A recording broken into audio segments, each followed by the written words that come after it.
U toku reality emisije voditeljka je podigla Anđelu Đuričić kako bi pročitala pitanje koje su joj gledaoci postavili.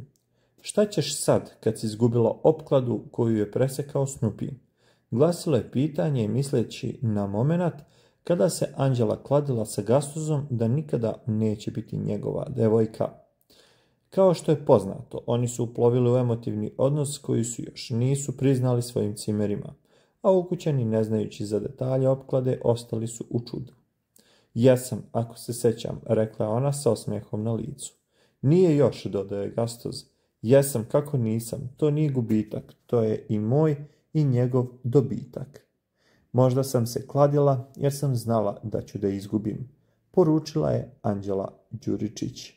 Komentarišite šta vi mislite, da li će njihova ova veza da opstane do kraja realitija, a možda i posle realitija ili ne. Bacite komentar.